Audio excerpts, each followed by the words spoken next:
In the news this week, have you decided yet? New polling underway to find out whether Western Australians have decided on what to vote regarding the voice to Parliament. A WAMN News exclusive. The final countdown begins for the Rockingham by-election as independents hope to capitalise on Labor's vote swing. Liberals young gun to challenge Labor's safest seat, saying Rockingham isn't ready for AUKUS. This is The Evening News with Ivan Loom and Maliva Thorne. Good evening. An exclusive WAMN News poll is underway right now regarding the voice to Parliament, asking whether you've decided what you'll be voting for in the upcoming referendum. The latest results of the ongoing poll indicate that close to 9% of you declared yes, you have made up your mind. Meanwhile, just over 10% of you saying no, you are yet to make up your mind. This WAMN News poll will continue until the end of next week. But what does it indicate as support for the Yes camp continues to slip? Prominent community leader Suresh Rajan joins us with his take on the latest numbers. Suresh, thanks for your time. Quite a bit of our audience seems to have made up their mind already. What does it imply on the voice debate? Yes, I am concerned that they've made up their mind already because there is actually quite a lot of information to come out yet, and it's only just recently that the campaigns for the no and the yes campaigns were actually allowed to develop their pamphlets and put them out. Those pamphlets have only been available since probably about a day or so ago. So for them to have made up their minds, they've made up their minds on fairly limited information. My concern also is that currently all of the polling indicates that the no vote is winning because of a fear campaign that's being run by them as to what the impact of the voice is going to be. Are you concerned that many voters and viewers have already made up their mind regarding the referendum, given that the polling date is yet to be announced? Yes, the date's yet to be announced. I think we know that it's going to be sometime in October, maybe even November. So there's a fair while to go yet, and yet they've already made up their mind on what is very limited amount of information, and the Yes campaign really hasn't kicked into full gear to send out all of the information that they wanted to, and also to get the people out there to actually go out and campaign on a much more vigorous basis. So the information that's been out there to date has been very, very negative and very also factually incorrect. And unfortunately, people are making up their minds on this limited and inaccurate information rather than waiting for some time until we get all of the information out.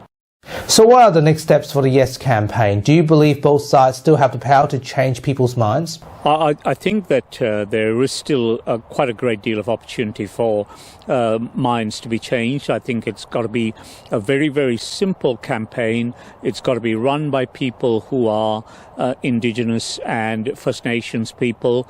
And let me say that one of the most compelling arguments that I heard over the recent times, and I think that this is a campaign that needs to be pushed out a bit further, was when I was in Sydney and I was talking to the people from the First Peoples Disability Network, and they pointed out that there is no more marginalised group in Australia than First Nations people with disability. And if they're backing the Yes campaign, that is a very, very good argument to say the most marginalised group in Australia will look at that Yes campaign as a means by which they can get back into mainstream society and actually be able to influence things that matter to them. And if it's good enough for them, I think it's got to be good enough for the rest of the community as well. And you can read the full story right now on the WAMN Extra News Club. Meanwhile, this news poll will be ongoing until the end of next week. Suresh Rajan, thanks for your time, and we'll talk again soon. Thank you. The final countdown to the Rockingham by-election has begun, with polling day approaching in less than 7 days. Despite the Labor Party's certain victory, the Liberals are continuing their campaign, saying the current government fails to prepare Rockingham for AUKUS. Independent candidates, on the other hand, are hoping to capitalise on Mark McGowan's departure from politics. Here is political commentator Peter Kennedy's analysis. There are two contests in play in Saturday's by-election for the state seat of Rockingham. The first, obviously, is who will replace the former member, Mark McGowan, who at the last election scored a whopping 87% two-party preferred. The Labor candidate Magenta Marshall has drawn number 1 on the ballot paper and is favoured to win, probably by a very significant margin. However, it's the size of that margin which will be absolutely crucial. Peter Hudson is the Liberal candidate, has drawn number 3, and a former Labor Party member, Hayley Edwards, the Deputy Mayor of Rockingham, has drawn number 7, and it could be the split in the Labor Party vote which could be significant in reducing the majority for Magenta Marshall. The other contest, however, is between new Premier Roger Cook and Liberal Party leader Libby Mettam. If the Labor Party vote falls away significantly, that's a setback for Roger Cook. If the majority of that vote goes to the Liberal candidate Peter Hudson, that's a plus for Libby Mettam. So watch out for how the votes fall on Saturday night. Magenta Marshall needs to win by a significant majority. Two-party preferred Labor Premier Mark McGowan last time, extraordinary. She won't maintain that. But it's the size of the victory for Magenta Marshall that will be important. The Liberal Party vote, it needs to pick up. Just what can Peter Hudson achieve in first party votes for Saturday's by-election? Absolutely important for the Liberal Party and Libby Mettam, and the Deputy Mayor of Rockingham, Hayley Edwards, just how is she going to poll? So there's a lot at play, 9 candidates, but watch out for those votes of those 3 on Saturday night. Peter Kennedy, WAMN News. Hi there. Are you looking for a new home or want to refinance your car mortgage to get a better rate? At AA Finance Solutions, we have the expertise and knowledge to help you to find the right loan for your needs and budgets. Contact us today. Let us help you to make your home ownership dream a reality. AA Finance Solutions, your local mortgage broker. A man has been arrested after a child was allegedly abducted during a school walk at Warnbro. The incident happened at around 8:45 a.m. on Friday morning when a child has been picked up by an unknown vehicle during her walk to school in Warnbro. Police took immediate action by allocating resources to the area in an attempt to locate the girl. Authorities found the child outside the Port Kennedy IGA supermarket a short time later. WA Police Detective Assistant Inspector Scott Johnson says a male driver in his 30s has been arrested and assisting police inquiries as investigation continues in the meantime. WA Police are currently looking into a number of burglaries that took place in WA's southwest over the weekend. The incident began with the theft of the Toyota Hilux ute at just after 5 a.m. in Devonport on the 15th of July. Soon after, it was involved in a ram raid at a licensed premises on the promenade in Australind, during which unknown persons used the vehicle to remove an ATM from the venue. The ATM was pulled to an outside car park, dropped and abandoned. Several businesses in Capel and Busselton also experienced commercial burglaries between 6:30 a.m. and 7:30 a.m. Police inquiries are still ongoing and anyone with information should contact Crime Stoppers. WA's political leaders have reacted to Victoria's controversial decision to scrap the Commonwealth Games. Deputy Premier Rita Saviotti responded to Perth Lord Mayor Basil Zempler's comments regarding WA taking on the global event. She says the government will not risk billions of taxpayers' money on the project, and the decision by the WA government not to go ahead with the Games have been vindicated by Victoria. Premier Roger Cook, on the other hand, said that the Commonwealth Games is no longer the tournament that it used to be. I said yesterday that the Commonwealth Games isn't the tournament that it used to be. My father often spoke about the 1962 Empire Games when that was held here in Perth.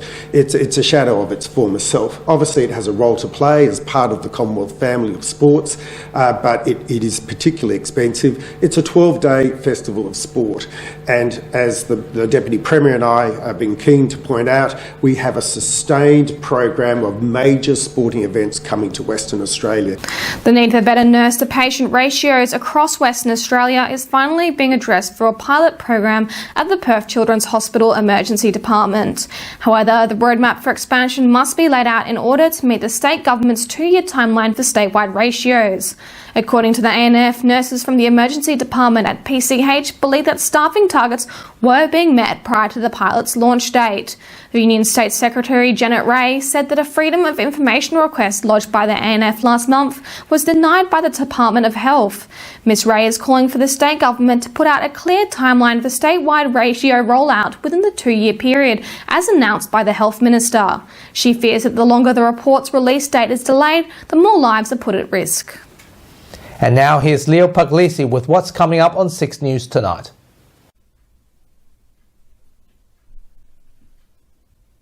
Thanks, guys. On 6 News, slipping support for the voice to Parliament in New South Wales and Victoria. 3 people hospitalised after a shooting in Sydney southwest, and teachers in SA urged to stop performing duties not directly related to learning. Watch live whenever you want on our YouTube channel and our website, 6newsau.com. For now, though, it is back to you.